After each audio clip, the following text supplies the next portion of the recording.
It's a black suit with a white shirt and a red tie on a pale figure. It was one of the first games I can think of where you were committing acts of violence to protect yourself. You were supposed to go out there and kill people. They could put him on a white horse, and that would be about the closest they could get to actually just having him look like he's riding out of the Book of Revelations.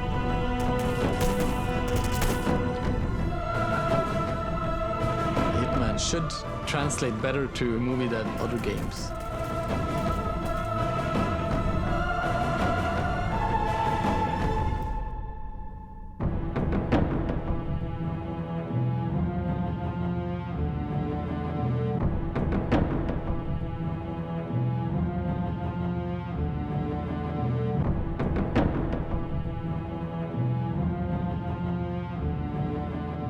When Hitman released in 2000, what it tried to do was provide players with options. And it wasn't truly open world, but what it was a very entertaining sandbox.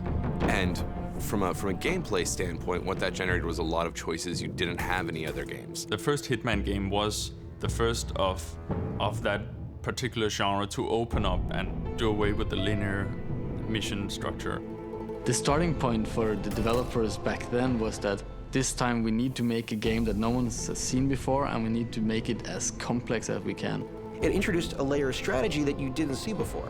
That got a lot of people hooked on this whole idea of not just running out and killing everyone on sight with two pistols blazing, but the idea of like creeping and hiding behind shadows and sneaking behind guys and just taking care of business without alerting everyone else. In Hitman, you need to think a little bit more what to do and how to play the game. That completely changes the way in which you get satisfaction out of a game. Because if you feel like, wow, look what I came up with and beat the computer, you're gonna feel better than, wow, I did what everyone else did.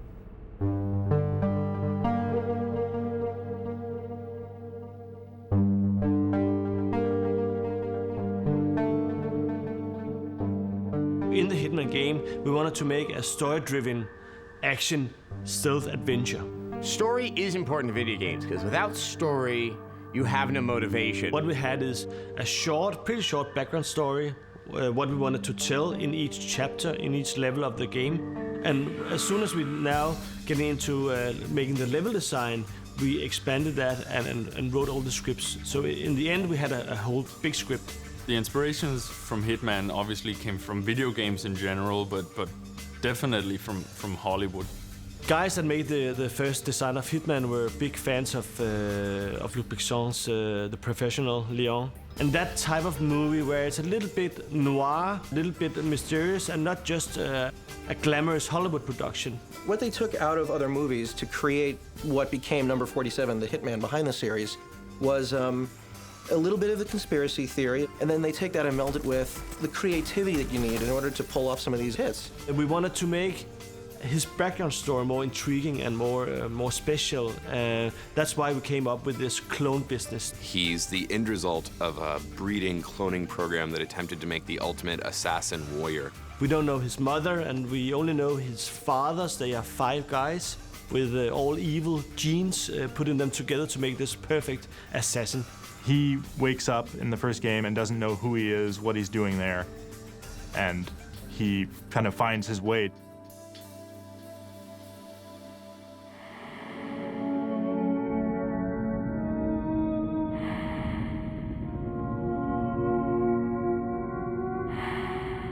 What makes Agent 47 unique is that he doesn't have as strong a character as, say, you're looking at Lara Croft or Solid Snake. And for me, I think that's a good thing. But Agent 47 is a little bit different from most other video game characters because he doesn't really have a backstory because he doesn't know his own backstory. He doesn't really have a background, which makes him so open to interpretation. You get to create who that character is through your own play style. It's not like he's just some hollow shell that points a gun at people. You start finding out through the course of these games that he's a real person, he's been used, and you're trying to figure out exactly how and why. I think that it's interesting to see him transfer to a movie as well, because he is such a blank slate that you fill in, but we all have an idea of what he looks like if the camera was wrapped around to the front instead of behind him. He's an anti-hero. First of all, he's very stylized and very cool to look at. He's always cool in situations. 47 stands out because he has a very distinct look. He has the shaved head and the very iconic suit, the tie and the white shirt. It's the dark side of James Bond, the suave, sharply dressed, except Agent 47 really isn't suave.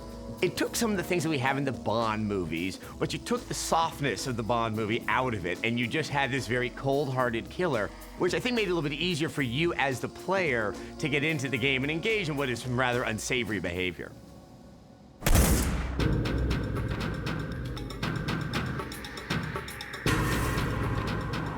The real appeal to me of the Hitman games is you kind of fantasize about being a cold-blooded killer. I don't want to be one in real life, but you know, there is something very empowering about taking on a character like that. And it really gives you a vicarious way of leading a life that you really should never want to do in your real life. So, How can you go out and kill another human being and just act like that's your job? That's kind of the fascination I have, at least.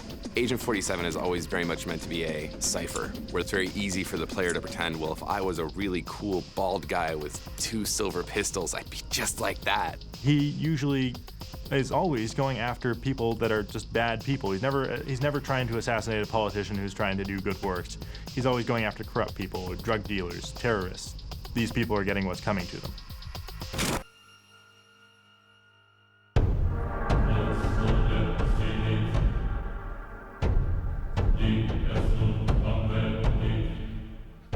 when you go from a game to a movie, it's usually because you've got a nice mix of ideas inside of the game that aren't so completely articulated that the movie can expand upon that and can find all the nice elements of it and try to create a broader story, once again without violating what made the game so appealing in the first place.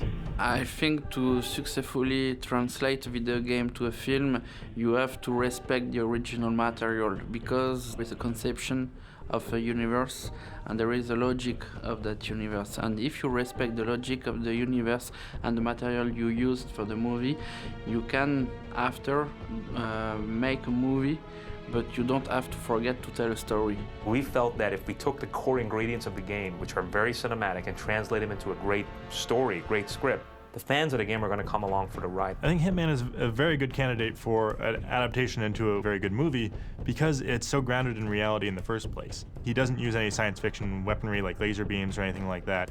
It's a very visceral game, very tactile. You don't have anything that really disconnects you from reality. I've been waiting for a good video game-based movie that tells me more about a character or explores it from a different angle that I couldn't see in the games. That's one of the cool things about this character. You just don't want to be him. You want to know more about him and the world that he comes from. And I always felt that that would be an extremely cinematic character. If you have a character that's iconic, you want to see that character brought to life, right? Without betraying the type of character 47 is, and to that degree the game and the source material, to be able to find 47's quest to try to figure out who's after him and why they're after him. One of the big challenges about making a movie out from Hitman game is that normally we didn't put that much emotions into Hitman. We didn't put very much feelings into Hitman because we would like to let the player actually put the feelings into Hitman. In a movie, the director needs to define that in advance, because it's not like the spectators can choose how to watch the movie.